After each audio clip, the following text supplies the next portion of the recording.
ইসলাম শিক্ষায় তুমি কিভাবে এ প্লাস উঠাবা, শুধু এ প্লাস না 90+ মার্ক তুমি কিভাবে রাখবা, আজকের এই পুরো ভিডিওতে ভাই তোমাদেরকে সেই সাজেশনটা কিন্তু দিব।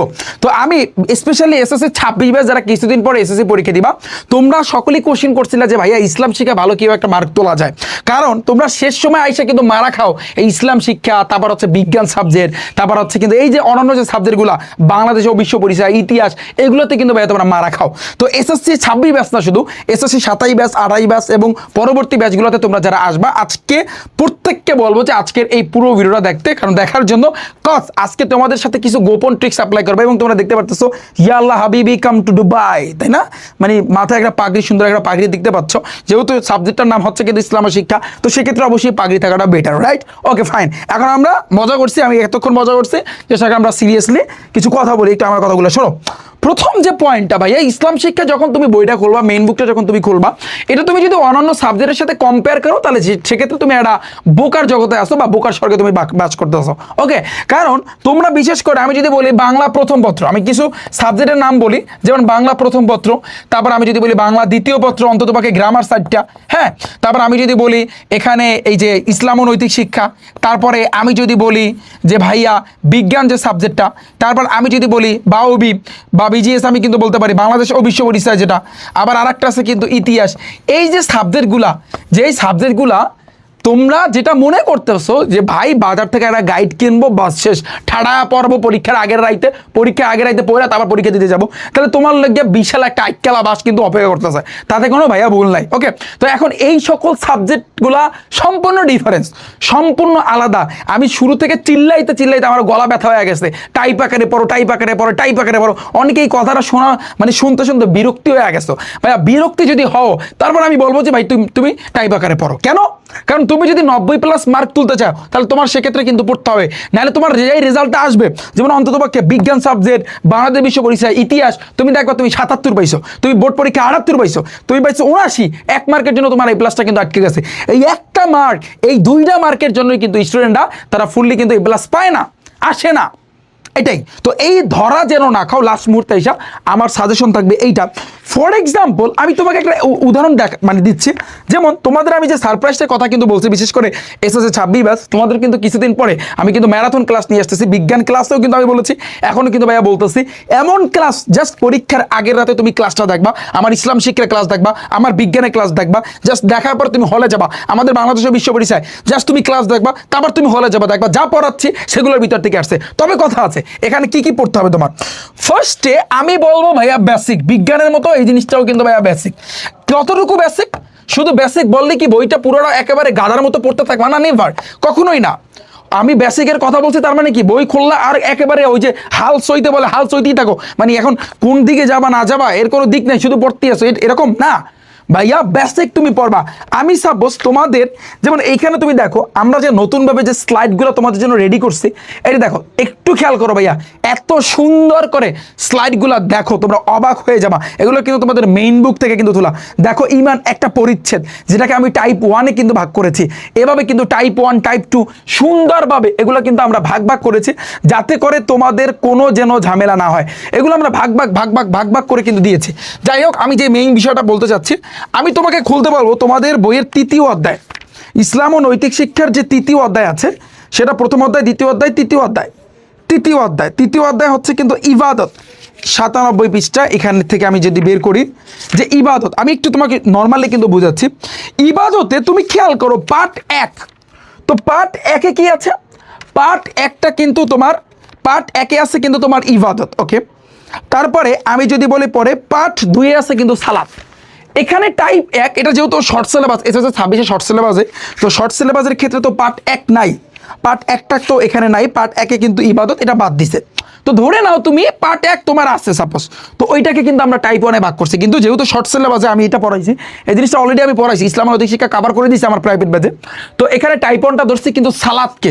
তাহলে তুমি ধরো সালাদটা হয়েছে তোমার টাইপ 1, তো সালাতে বইয়ের ভিতরে দেখো সালাত আরবি শব্দ, এর ফার্সি প্রতিশব্দ হচ্ছে নামাজ, এর অর্থ যেটা সেটা হচ্ছে কিন্তু দোয়া, ক্ষমা প্রার্থনা করা। এখানে মেইন যে বিষয়টা ইসলাম ও নৈতিক শিক্ষার ক্ষেত্রে একটা জিনিস মাথায় রাখবা, তোমরা যারা স্কুলের শিক্ষার্থী আছো তোমরা তো আরবিটা পুরোপুরি দিতে পারবে না, যারা দিতে পারবে আলহামদুলিল্লাহ।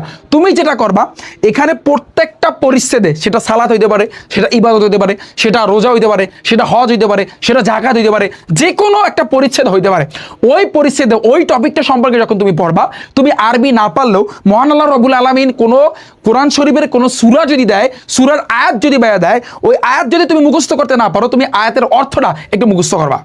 কারণ একটা সৃজনশীল, আমি একটু ফার্স্টে সৃজনশীলটা কিন্তু টানি, কারণ সৃজনশীল এখানে তোমার টানতে হবে যে সৃজনশীল তুমি কিভাবে লাগবা এগুলার ক্ষেত্রে। তো সৃজনশীলের ক্ষেত্রে ভাইয়া যখন তুমি ঘ নাম্বার এবং গহ নাম্বারে যাবা, অন্তত বাকি ইসলাম শিক্ষায় এই ট্রিক্সটা অ্যাপ্লাই করো, একেবারে ফুল মার্ক, এক মার্কও কিন্তু কমাইতে পারবে না, এক মার্কও কিন্তু কমাইতে পারবে না, এই সাহস কারো নাই। তো ঘ নাম্বার যখন তুমি একটা উদ্দীপকের সাথে মিল করে যখন তুমি লিখবা, তুমি তো ধরতে পারবা যে উদ্দীপকে যেই কাহিনীটা দিবে ওটা তোমার হচ্ছে কিন্তু বইয়ের ভিতরে কোন টপিকের সাথে, সেটা সালাতের সাথে অন্তর্ভুক্ত না হজের সাথে অন্তর্ভুক্ত না জাকাতের সাথে অন্তর্ভুক্ত, এটা তো ভাইয়া তুমি ধরতে পারবে না। তো যদি ধরতে পারো তাহলে সেক্ষেত্রে ধরো তুমি সাপোজ ঘ নাম্বারটাই কিন্তু লেখা শুরু করলাম, তো ঘ নাম্বার উদ্দীপকের সাথে আমরা লিখবো। ওকে, তো লেখার পরে তুমি মাঝখানে একটা যদি তোমার কোরআন শরীফের মহান আল্লাহ রাব্বুল আলামিন যা বলছে, সূরাটা তো তোমার মনে থাকবে না, বাট অর্থটা মনে থাকলে তুমি লিখবা আল্লাহ তাআলা বলেন, এবার সুন্দরভাবে লিখে দেবা। যদি আল্লাহ নবী হযরত মুহাম্মদ সাল্লাল্লাহু আলাইহি সাল্লাম, প্রিয় নবী হযরত মুহাম্মদ সাল্লাল্লাহু আলাইহি সাল্লামের কোনো হাদিস যদি তুমি মুখস্থ করে থাকো, একটু লিখে দেবা। যদি একটা আয়াতের অর্থ আর একটা হাদিস যদি কোনোভাবে লিখে দেওয়া যায়, 3-এ 3, কোনো টিচারের ক্ষমতা নাই যে এক মার্কও কমাইতে। 3-এ 3, এই হচ্ছে ইসলাম শিক্ষার ট্রিক্স। 3-এ 3 ভাই। ওকে ফাইন, এবার আছে কিন্তু তুমি যখন ঘ নাম্বার তুমি যখন সলভ করবা, সেম ভাবে উদ্দীপকের সাথে যা লাগে সেগুলো তো লিখবা, এবং সৃজনশীল তুমি কীভাবে ফুল মার্ক পাবা তার আমি সাজেশন ভিডিও নিয়ে আসতেছি। সেম ভাবে মহান আল্লাহ রাব্বুল আলামিন যা বলছে, আবার প্রিয় নবী মুহাম্মদ সাল্লাল্লাহু আলাইহি ওয়াসাল্লাম যা বলছে, যদি কোনোভাবে সম্ভব হয় তাহলে তুমি লিখে দেবা, বাস। এখানে তোমার 4-এ 4, তাতে কোনো এক মার্কও কিন্তু কমাইতে পারবে না। এইটাই কিন্তু সৃজনশীলের নিয়ম। ফাইন, এটা আমি শর্টকাটটা তোমাদেরকে দেখাইলাম। এখন মেইন পড়ার নিয়ম কি? ফর এক্সাম্পল তুমি এখন সালাত এই পরিচ্ছেদটা তুমি পড়বা, মানে এই পার্টটা তুমি পড়বা। তো যখন তুমি পড়বা তোমার মেইন বুকটা ঠান্ডা মাথায়, মেইন বুকের ভিতরে যা আছে এখানে পুরোটা ভাইয়া তোমার পড়তে হবে। যেমন এখানে সামাজিক গুরুত্ব, ধর্মীয় গুরুত্ব, এই পর্যন্ত তুমি পড়বা। ওকে, পড়ার পর তারপর কি অন্য পার্টে যাবা? নেভার যতটুকু পড়ছো অতটুকুর ভিতরে দেখতে হবে বিগত বছরের এমসিকিউ আছে কি নাই। ফর এক্সাম্পল আমরা যেভাবে পড়াইছি, জাস্ট বেসিক অতটুকু পড়াইছি। দেখো টাইপ্যাকের সালাতে, এই যে সালাত ফার্সি শব্দ কিন্তু টিসিডের বোর্ড আসছে, নামাজ মানে কোন ভাষার শব্দ, তারপর হচ্ছে কিন্তু ইসলামের কয়টা স্তম্ভ রয়েছে, তারপর কিয়ামত দিবসে আল্লাহ তাআলা সর্বপ্রথম কিসের হিসাব নেবেন, তারপর হচ্ছে কোন ইবাদত মুমিনকে অন্যায় অশ্লীল, অর্থাৎ এটা টাইপ অনের, অর্থাৎ তোমাকে বই থেকে যতটুকু পড়াইছি ততটুকুর সাথে সাথে আমি তোমাকে এমসিকিউ কভার করে দিছি। বাস, তাহলে তুমি কি করবা? তাহলে তুমি বেসিকটা পড়লা, বেসিক কিন্তু পুরো না, তুমি বেসিকটা তুমি পড়লা, তা বেসিকটা পড়ার পরে তুমি টাইপ ভিত্তিক এমসিকিউ তুমি ওই পার্টের আন্ডারে যতটুকু আছে অতটুকু এমসিকিউ তুমি কভার করবা। এবার তুমি চিন্তা করবা অতটুকুর ভিতর দিয়ে কোনো কোশ্চেন আসে কিনা। তো এটা আমি যেটা বলবো, তারপরে তুমি আবার বেসিক, পরের পার্ট এমসিকিউ, পরের পার্ট এমসিকিউ, পরের পার্ট এমসিকিউ, পরের পার্ট এমসিকিউ, এভাবে করে যখন তুমি ফুললি একটা চ্যাপ্টার কমপ্লিট করবা, করার পর তোমার একটা অন্য লেভেলের আইডিয়া চলে আসবে। তখন তুমি সৃজনশীল এমনিতে লিখতে পারবা, কোনো ঝামেলা হইবে না। এবার তোমার দেখতে হবে ভাইয়া সংক্ষিপ্ত প্রশ্ন, এবার তোমার দেখতে হবে ভাইয়া সংক্ষিপ্ত প্রশ্ন কয়ের জন্য, বিশেষ করে যে দেখো এই যে দম জিনিসটা কি, দ্বীন ইলম কি, নৈতিকতা জিনিসটা কি, যেগুলো ইম্পর্টেন্ট, নিসাব কি, এগুলো কিন্তু তোমার কয়ের জন্য অলরেডি কিন্তু আমি এগুলো দিয়েছি। তারপর আসছে কিন্তু তোমার ক্ষয়ের জন্য, যেগুলো তোমার সংক্ষিপ্ত প্রশ্ন ভাইয়া, সেটা পিডিএফ আকারে কিন্তু দেওয়া হয়েছে। তারপর যে সংক্ষিপ্ত প্রশ্ন সেগুলো কিন্তু ভাইয়া তোমার দেখতে হবে, অর্থাৎ এই সিকোয়েন্স অনুযায়ী তোমার কিন্তু আগাইতে হবে। তার মানে তুমি কি বুঝতে পারলা বলো? এখানে দেখো আমি কিন্তু তোমাকে একটু দেখাই, এগুলো কিন্তু সৃজনশীল, এগুলো কিন্তু তুমি দেখতে পারতেছো হয়তো বা এটা আগের স্লাইড, বাট নতুন স্লাইডে তো আরো আকর্ষণ, আরো অনেক কিছু কিন্তু দিয়েছি।